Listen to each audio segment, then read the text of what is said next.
After my daughter passed away, I discovered her secret diary. Wish I hadn't, but I'm also so grateful that I did.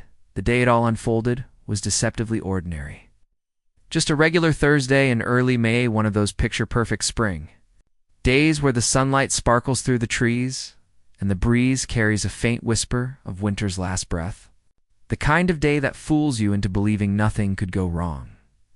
Shiloh, sweet, radiant daughter, had just been named Student of the Month at her elementary school. She earned that recognition for showing what her teacher called a powerful growth mindset. I can still picture her running toward me when she got home, her face glowing with pride, waving that certificate in the air like it was a golden ticket. Mommy, put it on the fridge, please.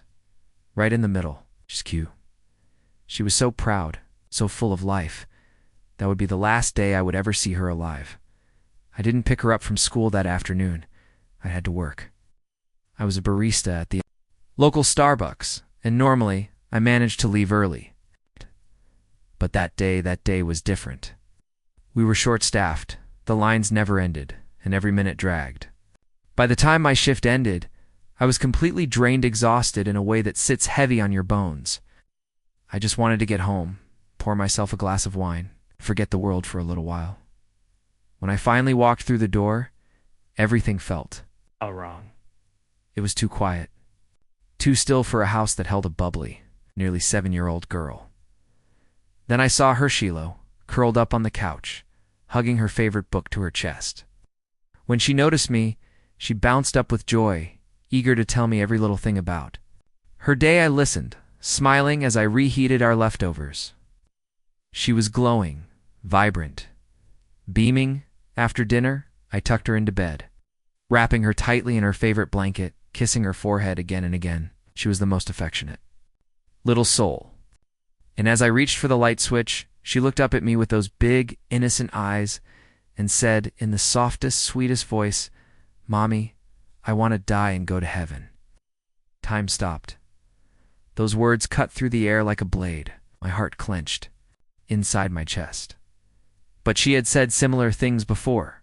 Shiloh was deeply spiritual for her age. She talked often about God, about angels, about the stars in the sky and what came after this life.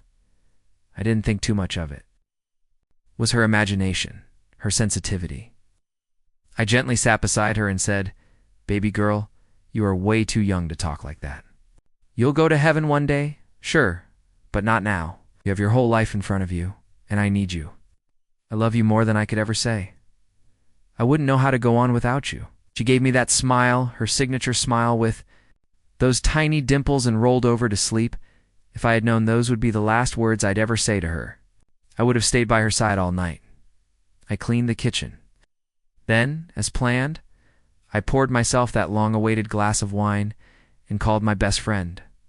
We chatted about life, about work, about small things that feel meaningless now. Down the hallway, Shiloh slept, peaceful and still. An hour passed. Maybe more then. I heard a heavy, unnatural thud from her room.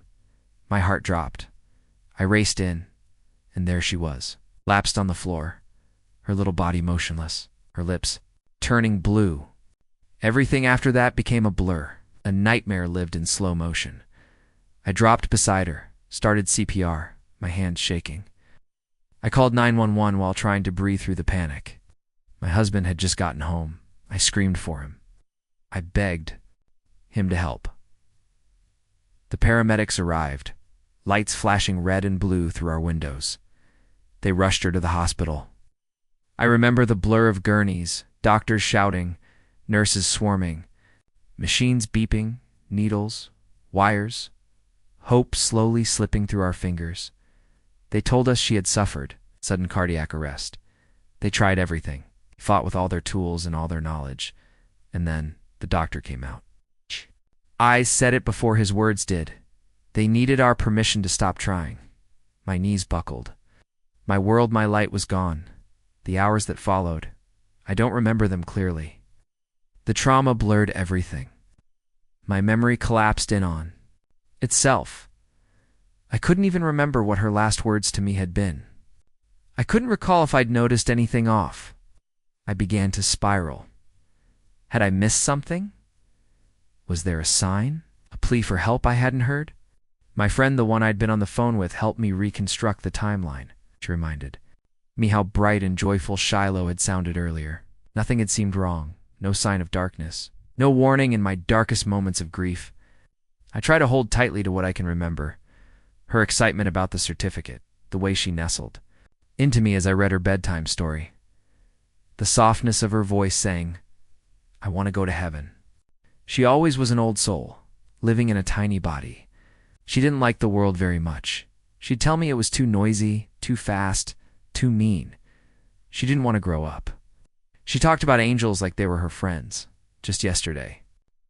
As I went through her room, I found something I hadn't been ready to find. Her pink diary. She used to write in it constantly. And though I knew it was hers, private and sacred, I couldn't resist. I needed something, anything, to feel her again. I read through her entries about school, her friends, our meals, her favorite dress, and then toward the end, I found an entry dated the night before she passed. A single paragraph. That's all it was. I think about death sometimes. Not a lot, just a little. My family will miss me, I think. But that's okay. It's okay to miss people, just not too much. Because then it makes you sad, and sadness hurts. Moving on is good. Life gets easier when you accept what happens to you. I wept. I held that diary to my chest and cried until I could no longer breathe. That entry, that paragraph, it was her final gift to me. It was her goodbye. It's been 2 years since. I lost my Shiloh. No, I still cry at the mention of her name. I've done my best to live by the wisdom of that little girl with the angel heart. Her words echo in my soul. Life is easier when you accept what happens to you. I will never understand why she had to go. I will never stop missing her, but I find peace in knowing that she is resting. Finally, in a place where nothing is too loud or too harsh or too painful. A place made of stars and light and love. A place she always felt she belonged.